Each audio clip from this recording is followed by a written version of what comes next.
البنات، كي دايرين؟ لاباس عليكم؟ كنتمنى تكونوا كلكم على خير وبخير وفي احوال طيبه.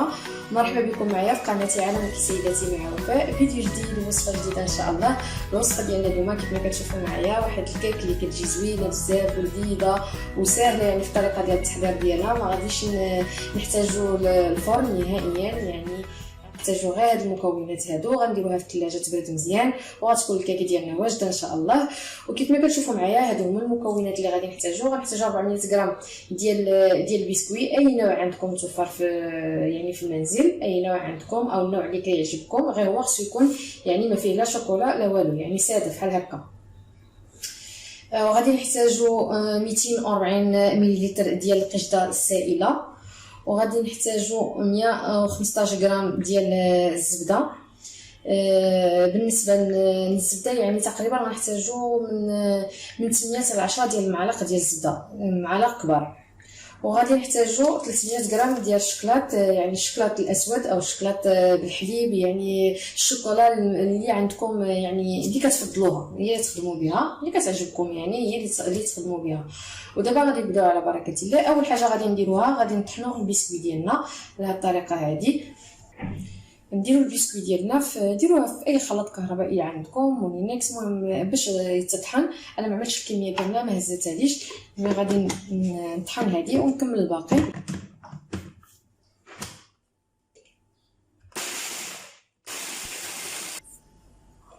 وهكا كيصبح البسكوي ديالنا من بعد ما طحناه، يعني كيجي على هذا الشكل هذا، يعني طحنوه مزيان كيولي بحال هكا بودر. البنات اللي ما عندهاش مولينكس ولا ما عندهاش فاش تطحن البسكوي، يمكن ديروه غير في شي بلاستيكه وتخلطوه مزيان بالمطلق، يعني تاخذ المطلق ولا شي حاجه يعني اللي يمكن لك تهرس بها وتخلطوه مزيان في الميكا، وغادي يولي نعطيها هذا الشكل هذا. ودابا غادي نكملوا الوصفه ديالنا. غناخذوا نصف الكميه ديال هذه الزبده هذه اللي عندنا، يعني تقريبا 5 ديال من 4 حتى 5 ديال المعالق.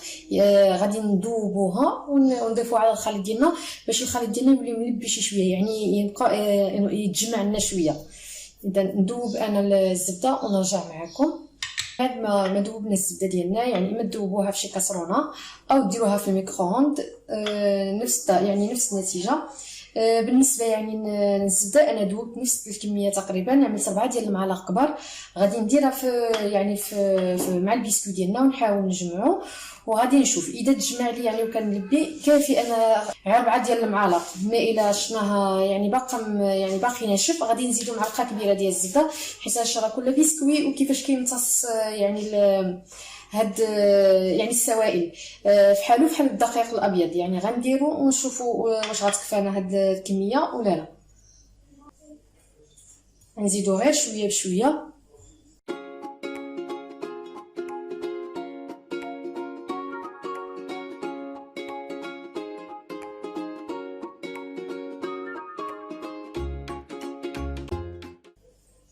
اذا كيف ما كتشوفوا معايا كنظن يعني نكتفيو من الزبده، وبدا كيتجمع، وندوزو باش نديروه يعني في القالب اللي غادي نديرو فيه الكيك ديالنا. وهذا هو المول اللي غادي نستخدم انا، وانتما كيبقى لكم يعني الاختيار، يعني الحريه في الاختيار ديال المول اللي غادي تخدموا به. عملت له غير شويه ديال الزبده، وغادي ندير الخليط ديالي غادي نديرو هنا ونقادو بهذه الطريقه هذه.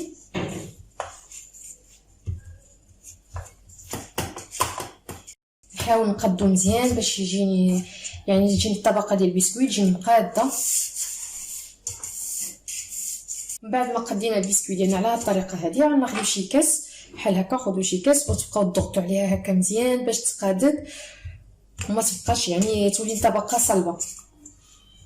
بهذه الطريقه هذه تحاولوا ديروها مقاده.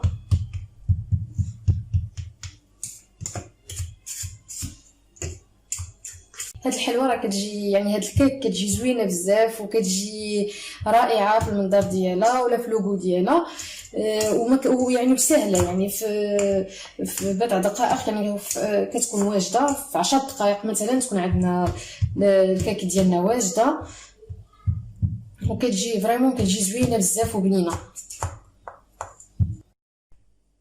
من بعد ما قدينا الطبقه الاولى ديالنا يعني ديال البسكوي بهذه الطريقه هذه، غنديروها في الثلاجه تبرد وندوزو باش نوجدو الكاناج ديالنا اللي غادي نديروها مع البسكوي. بالنسبه للطبقه الثانيه اللي غتكون عندنا في الكيك ديالنا هي طبقه ديال الكاناش اللي غادي نديروه بالقشده السائله 240 مليلتر. وغنديروا الشوكولا كما قلت لكم. بالنسبه للشوكولا يعني تستعملوا اي شوكولا نتوما كتفضلوا، الشوكولا الاسود ولا الشوكولا بالحليب، يعني اي شوكولا عندكم اللي كتعجبكم. غادي ندير انا عندي المكونات ديالي كامله في لو بول وغندخلها الميكرووند. ملي ما عندوش الميكرووند غادي يدير القشده السائله، غيديرها في شي كاسرونه ويحطها حتى تسخن مزيان، يعني حتى توصل للمرحله ديال الغليان، وغيدير فيها الشوكولا والزبده. مي انا غندير المكونات ديالي كاملين الزبده، المكونات ديالي كاملين في لو بول وغادي ندخلها الميكرووند. واللي ما عندهاش الميكرووند ماشي مشكل، يعني تستعمل الكاسرونه وديرها فوق البوطاط تسخن مزيان. انا كنديرها في الميكرووند حيت كتجي ساهله الطريقه هكا.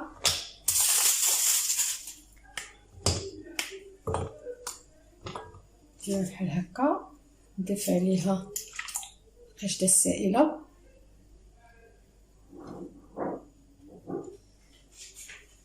وغنضيف عليها الزبده 4 ديال المعالق كبار. ندخلها الميكرووند ونرجع معكم باش تشوفوا الشكل ديالها كيفاش كيصبح.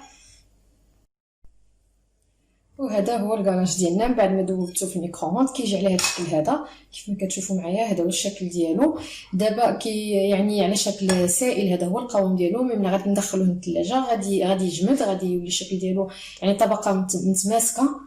هذا هو الشكل ديالو. غنديروه في المول ديالنا.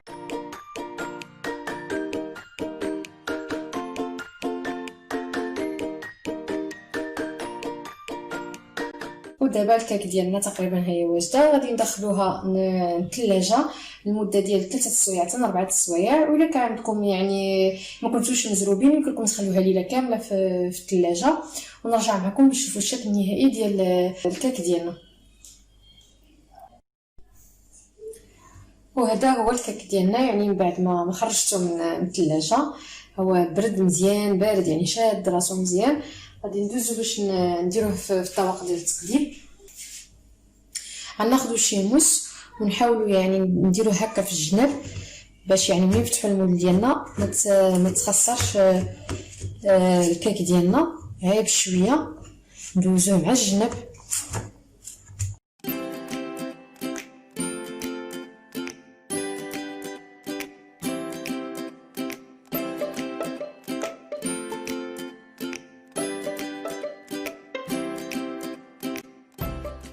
وهذه هي الكيك ديالنا من بعد ما خرجت، يعني خرجناها من الثلاجه كتجي على هذا الشكل هذا.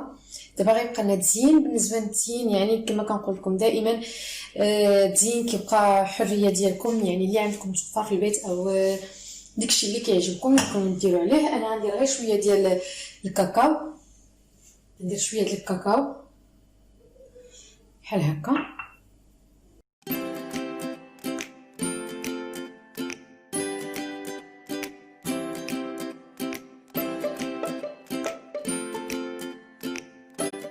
وغادي نزيدها بعض الخطوط بالكراميل.